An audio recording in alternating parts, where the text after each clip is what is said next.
Welcome back to my YouTube channel. This is episode 2 of Pouvoir du Terre, the completely wooden sword that I'm making. So I guess let's just get right into it. Here I'm just trying to figure out how to get the bevel on this side of the sword. I started off by using a pole saw. I found that was just not like a large enough saw, not taking off enough material. So I did switch to a bigger one, hopefully that would work better. And I didn't switch the saw that I was using, but I did switch the direction in which I was going into the wood, and then I used the chisel because I found that worked the best, just to remove a lot of material all at once. And then afterwards, obviously, you got to come back, you got to clean it up, but that's just a part of the process.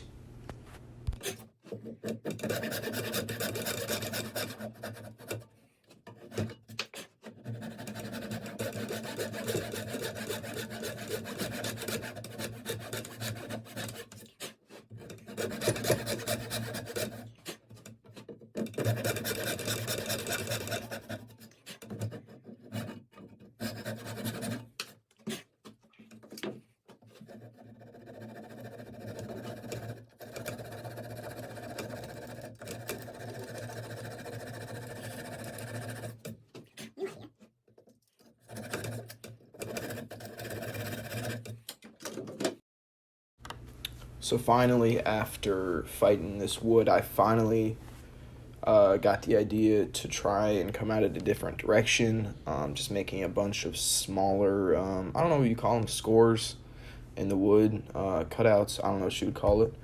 And then you come back with the chisel and you knock out all those at once.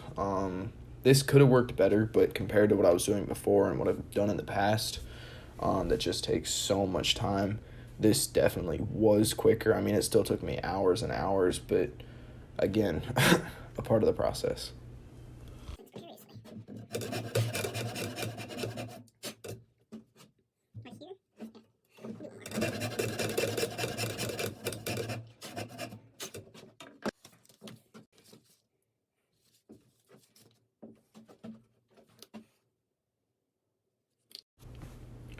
Here I am sharpening my 1-inch chisel using some 1500 grit sandpaper. Obviously, when you're working with a wood like black walnut, just because the density and the hardness is so high, you want to have really sharp chisels and you want to have those really fine points, just because it makes it so much easier to work with.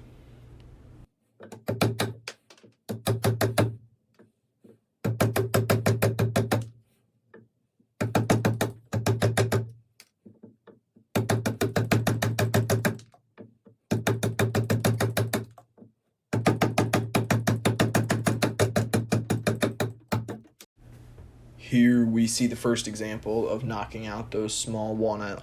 We'll call them blocks, walnut blocks. Knocking those out with the chisel. The one thing that's really important to note when doing this is when you're using a wood like walnut, you tend to have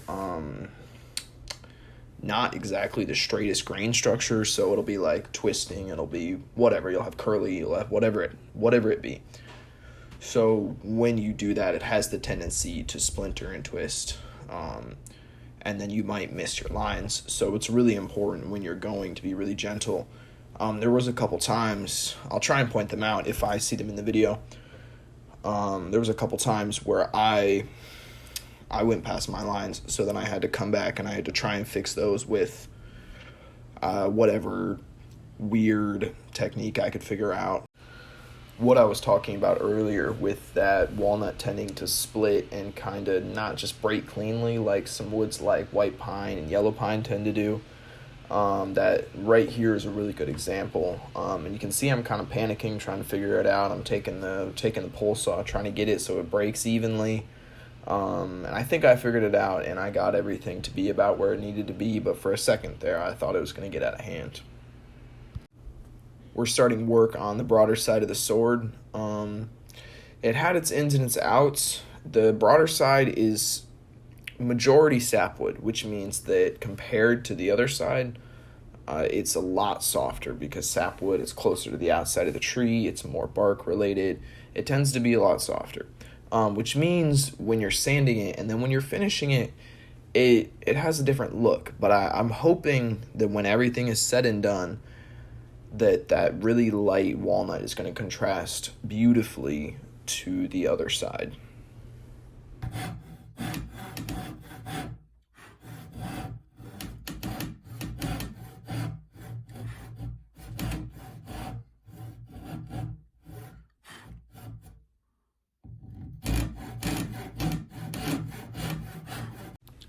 As I moved towards the widest parts of the blade, I ended up encountering an issue having to do with the angle at which I was sawing, and I ended up needing to be extra careful.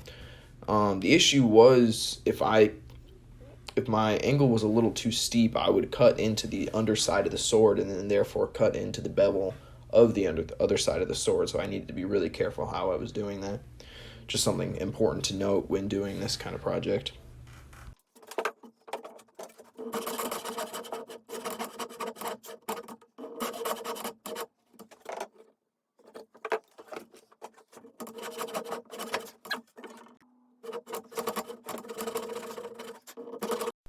Throughout this entire process of cutting out the small walnut blocks and then knocking them out with the chisel, I'm making sure to be very careful of my center line. Continuing to scribe it as I go along. Otherwise, the center line of my sword could get off in one direction or the other. But when I do it like this, I make sure to keep that bevel directly in the center of the sword, which is really important for the final look of the sword.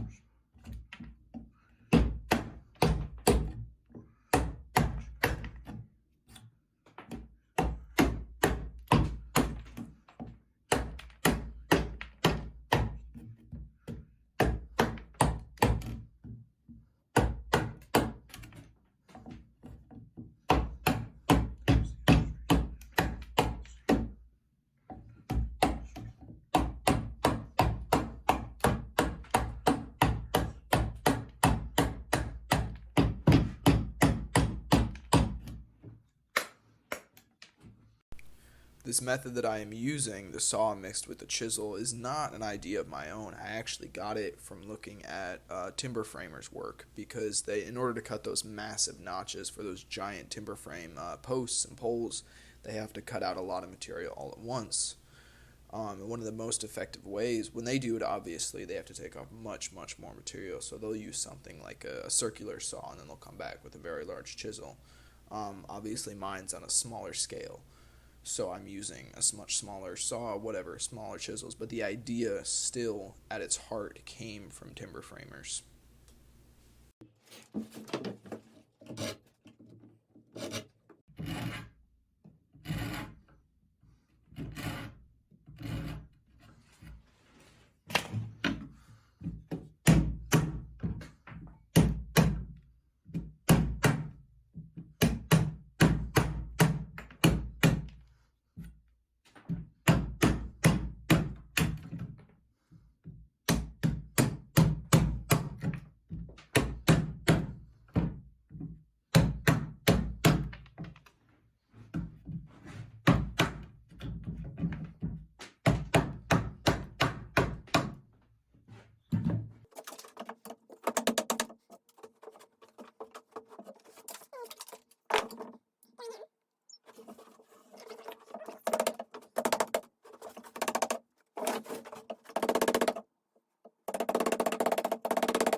That is going to about do it for this video. I'm trying to keep them as short as possible while trying to include significant changes in the sword, which is usually around 10 minutes. I think that's probably going to be the length I'm going to try and stick to.